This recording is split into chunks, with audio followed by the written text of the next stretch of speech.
Hello, good morning students. So hope you all fine and happy.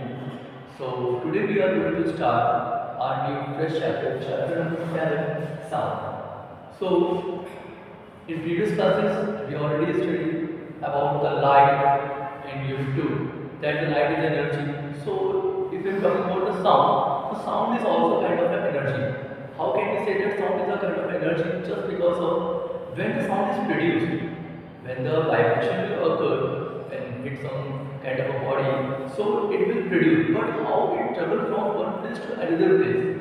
So it should have some energy. Because if I'm talking here and the sound will reach to you, means if I'm audible here, so just because of the particles of the atmosphere surrounding us, okay, it will what? Vibrate when the sound is produced by magnetics and all. Okay, so it will go through from one place to another place, having a kinetic energy. Okay, so we can say that sound is a form of energy. Okay, which produces a sensation of hearing in our ear. Okay, when the sound is produced by the vibration, it will cover from distance from one place to another place by the atmospheric particles and the medium. If I talk about the light, so light can travel in a vacuum also, but sound will cannot travel in a vacuum. It should have some medium, okay, for travel. So when a body vibrates, sound is produced. So suppose I am having kind of a object here is called a vibrating fork. Okay, so vibrating fork turning fork. When we hit this fork in a pad, so it will what? Vibrate from its B position A. So when it vibrates from B position to B to C, okay, so then the sound will produce and it table your surrounding is having some air particles. Okay, then you can see hear the sound. Okay, so in your book, when a body vibrates, the particle of a medium also start vibrating.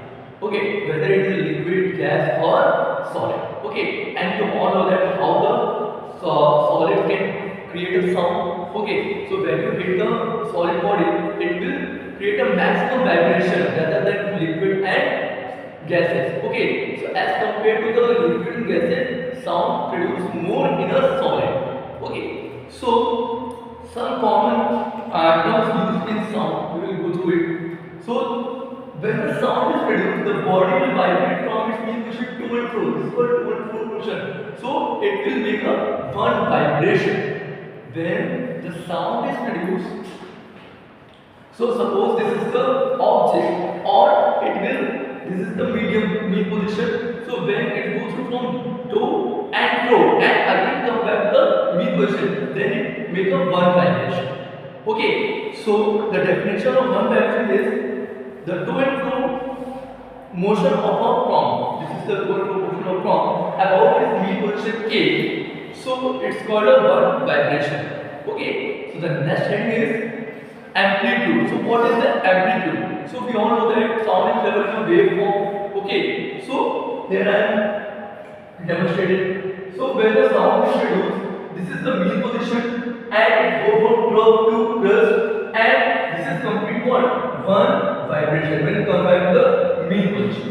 Okay, this is the to and fro motion of the sound in a waveform. Okay, so when you come back to the mean position, it will complete what? One vibration. So what is the amplitude?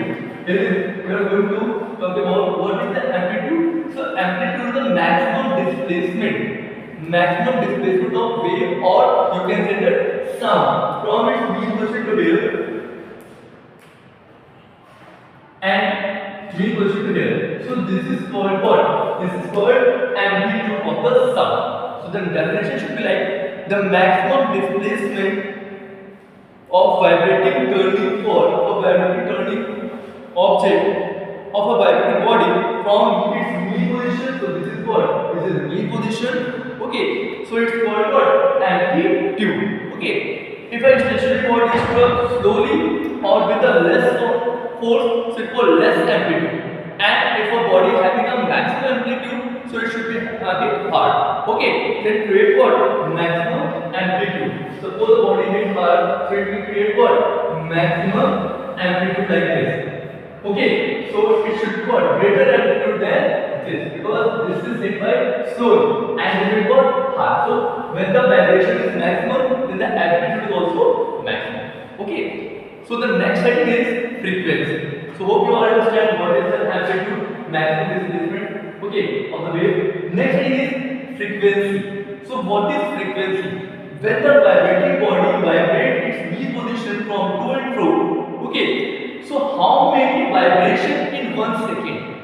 Okay, suppose this song is vibrating in position 2, means 1 like this and this, and again. So 2 vibration in 1 second. It's called frequency for 2 hertz. Okay, so frequency is equals to F is equals to what? 1 by T. You can say that means how many vibration in 1 second, or you can say that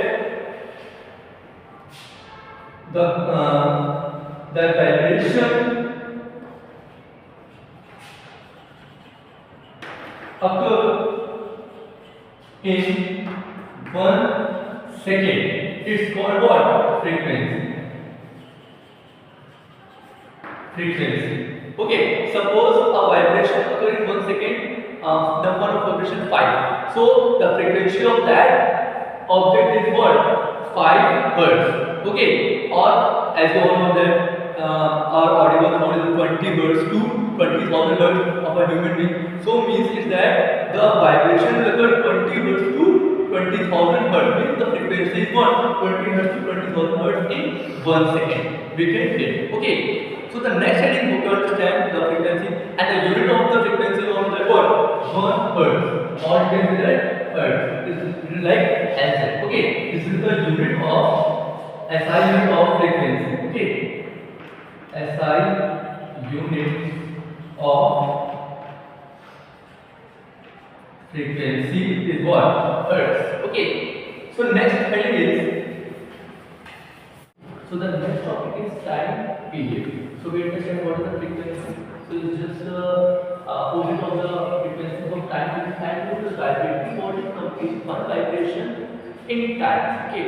So the time taken of the vibrating body to complete one vibration is called time period. Okay. Suppose a body completes one vibration in 1 second. So it's time period what? 1 second. Okay. Suppose a body taking one vibration in 2 seconds. Okay, 2 seconds is one probe, then probe motion in 2 seconds. In one vibration is called that 2 seconds of that time period. Time period is what? The time taken to complete the vibrating body. One vibration is called its time period. So that is why the formula is what? P is equal to time period is equal to 1 on frequency. Okay. So the next topic is, do all vibration produce sounds? Okay. So as you all know that sonic, supersonic, subsonic and ultrasonic sounds. Okay. So we can say that in the human body we can hear only up to 20 hertz to 20,000 kilohertz sound. Okay. So it's called what? Sonic sound. So the next heading is sonic sound. So you hope you all understand what is the amplitude, what is the frequency, and what is the time period. Okay, by the demonstration of this unique body. Okay.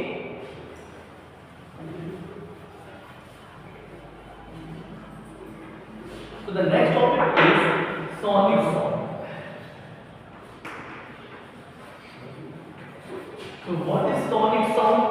So when the vibrations up to 20 hertz to 20,000 kilohertz. This is the range of a sonic sound which can be able to hear by the human ear. Okay. So this is called sonic, and subsonic less than 20 hertz. The next heading is what? Subsonic, and the subsonic sound. So it's what? Less than 20 hertz. Okay, when it's less than 20 hertz, it's called what? Subsonic sound. Now third is what? Ultrasonic.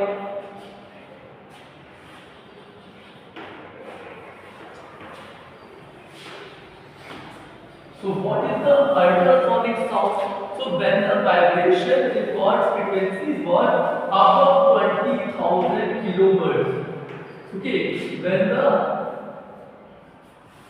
the sound creates above 20,000 kilohertz frequency, it's called what? Ultrasonic sound. So here are definitions are given that if the frequency of the vibration is less than 20 hertz, it's called what? Subsonic sound. Okay. And next is what? When the sound occurs, the frequency occurs more than 20 hertz to 20,000 hertz, what? Sonic sound. And third one is what? When if the frequency of vibration is above 20,000 hertz. Okay, so it cannot be heard by the human here. So it's called what? Ultrasonic sound. So uses of ultrasonic sounds are given. Okay, you have to study this. Okay, and the next topic will start in the next class. What is reflection of sound? How the sound reflects back. Okay, and you can hear. Okay, so that's it for the today's video.